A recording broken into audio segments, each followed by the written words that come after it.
The market cares about one thing only: human weakness. Specifically, it cares about human laziness, human memory, and human fear. These forces congregate. They coalesce around beautiful, simple numbers. If you see the number 300 on a stock chart, you are not seeing a price level. You are seeing a psychological magnet. You are seeing often a slaughterhouse.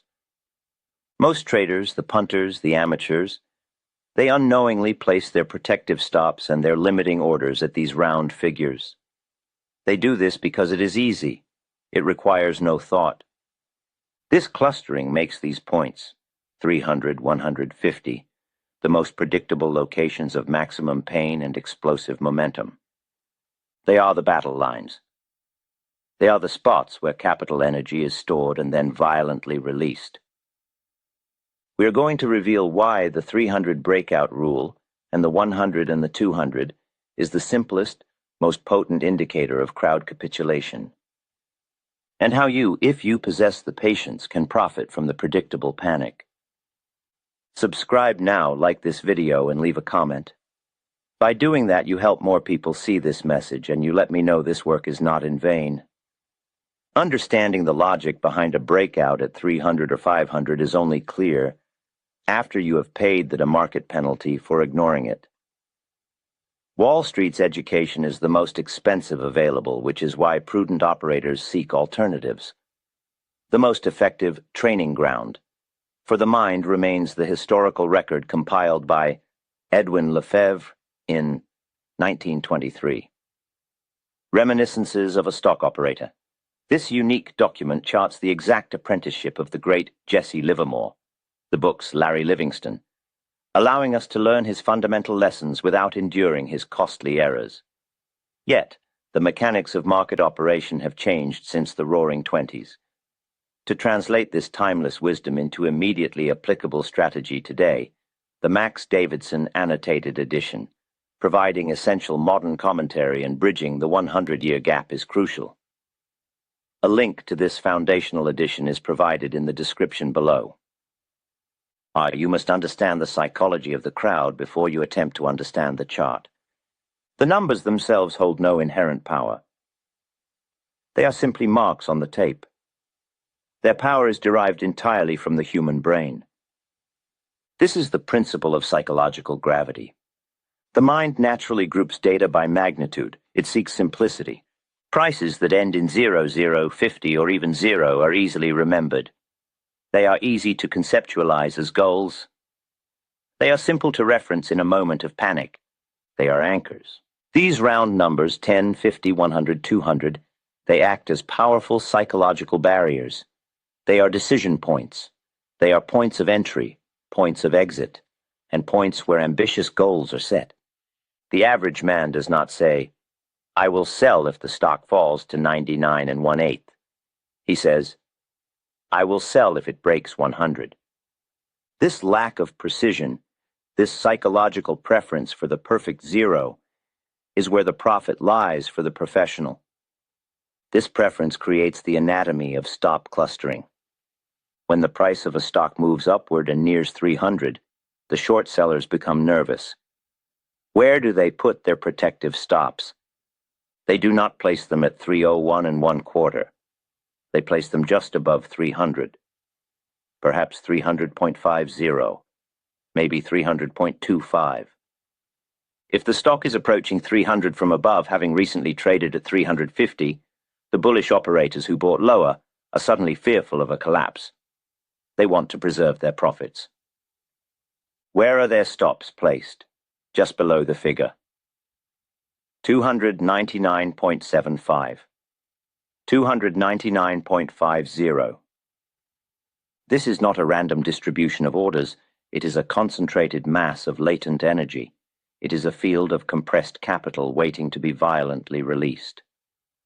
A cluster of stops is a guaranteed source of forced market orders, and forced orders always create momentum. This mechanism gives rise to the self-fulfilling prophecy.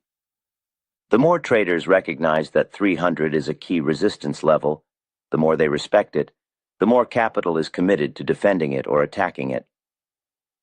If the large professional operators see this clustering, they recognize the vulnerability. They know that if they can only push the stock marginally above the round number, they will trigger that latent energy. The initial belief in the barrier, the psychological importance of 300, becomes the exact mechanism that makes the barrier real. This attracts even more action, more volume, and more capital seeking to join the predicted explosion. The crowd confirms its own expectations. I learned very early that while all round numbers matter, you must identify the major figures. This is the rule of 100. Breaking 10 is psychologically significant. But breaking 100 holds exponentially more weight. Breaking 300 after a multi-year consolidation or after a massive run is dramatically different than breaking 30. The magnitude matters because the depth of the commitment required to push past a major century mark is substantial. The deeper the psychological significance, the greater the volume required for the breach, and the more violently the ensuing explosion will proceed. When a stock moves from 290 to 300, the market is engaged in a tight psychological battle. The bears are trying desperately to hold the line at 300. They have built their defenses there. They have clustered their stops above it, praying the price retreats. The bulls are gathering strength, anticipating the release. I always sought to trade the line of least resistance. This is my core concept. Once the psychological barrier, 300, 400, 1,000, is decisively broken, the accumulated stop-loss orders are triggered. It is like puncturing a compressed air tank. Those stops instantly convert into market orders. They demand execution at any price. If the figure broken is resistance, 300 moving up, all the short stops fire, creating a surge of sudden mandatory buying pressure. This burst of activity eliminates the existing price inertia. The path of least resistance is now clear. The acceleration begins. This brings us to defining the 300 breakout rule accurately. It is often misread by the impatient novice. The breakout must be decisive. It must be confirmed by the tape. It is not a brief penetration to 300.50 followed immediately by a retreat to 298. That is a feint. That is a trap designed to draw in the naive. A true psychological explosion is a commitment. It is confirmed by the price sustaining above that figure. I look for the price to remain above 300 for a defined period, a minimum of several hours, sometimes a full trading day, depending on the volatility of the issue. The price must not just be there, it must be fueled. It must be riding on volume that indicates mass participation or mass capitulation. If you do not see the volume surge, you do not have the confirmation of a true breakout. You merely have a temporary liquidity grab. Once the clustered stops immediately above the round figure are triggered and executed, a peculiar market phenomenon occurs. This is the vacuum effect. There is a temporary absence of opposing orders. The supply that was pressing down on the price is suddenly gone. All the bears who were trying to hold 300 were just stopped out. Their orders have been fulfilled. For a brief, critical moment, there are no aggressive sellers ready to meet the new, accelerating buying pressure. This void allows the price to gap quickly or run sharply higher with little effort. It maximizes the profits for those who traded the breakout correctly, those who bought at the initial penetration and rode the wave of forced buying. You must be prepared for this vacuum.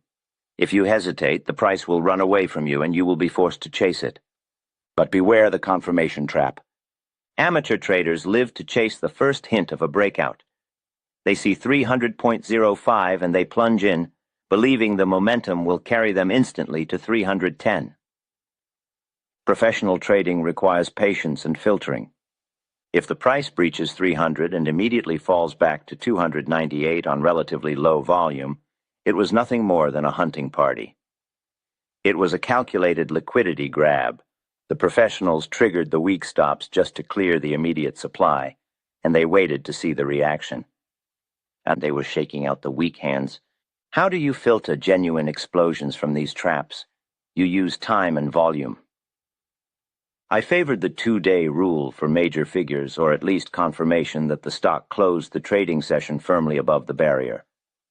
If 300 breaks and the close is 298.50, the breakout failed. The line held. The capital committed to selling or holding the price down was ultimately greater than the initial capital committed to buying the momentum. If 300 breaks and the close is 303, the line has been taken.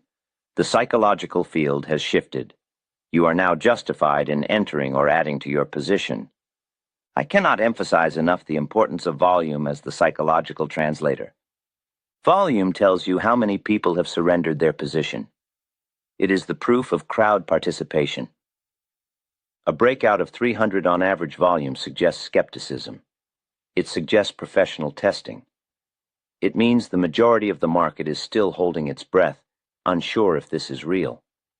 A breakout on triple average volume, a true surge of trading activity, signifies that the crowd has definitively changed its mind.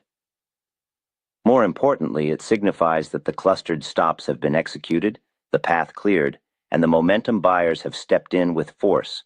If the price runs from 295 to 305 on thin volume, trust it less than a move from 299 to 301 on heavy volume. The latter is powered by necessity. The former is merely professional pushing. A heavy volume breakout is a declaration. It demands respect. The most effective entry, however, is often not the initial violent breakout. It is the trade of highest probability, and it requires the highest degree of patience.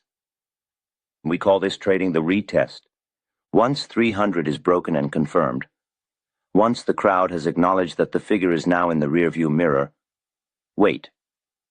The stock, having run quickly due to the vacuum effect, will often pause. It will retreat marginally. It will fall back and test the newly conquered ground. Wait for the price to fall back and touch or nearly touch the 300 level. If 300, which was previously a powerful ceiling of resistance, now holds firmly as a floor of support, if the buyers step in and defend 300 after the test, the level has been validated. It has been confirmed as the new launchpad for the next move upward. This test provides you with a much higher probability trade. It provides a natural tight stop just beneath the psychological figure. It is a lower risk entry point for a large potential gain. Patience is the currency of the professional. Let the amateurs create the chaos and the movement. You trade the confirmation of that movement. Never rush, the tape prints tomorrow. The market will always be cyclical. It will always be volatile. It will always be driven by the two dominant forces, fear and greed. But human psychology is constant. It does not change with the invention of new technology or the restructuring of the exchanges. It is immutable. Stop viewing the chart as random data or as a field of complex mathematical formulas. Start viewing it as the map of crowd behavior. Start viewing it as the physical record of human frailty. Numbers like 100, 200, and 300 are not abstract technical lines. They are battle lines. They are the spots where the maximum amount of human capital is concentrated and vulnerable. When you learn to read the clustering of those stops, the volume required for the breach, and the subsequent explosion of momentum, you stop being the liquidity that the professionals hunt. You begin to hunt the profits yourself. Stay disciplined. Wait for the clear signal. Confirm the move with volume. And never, under any circumstances, argue with the tape.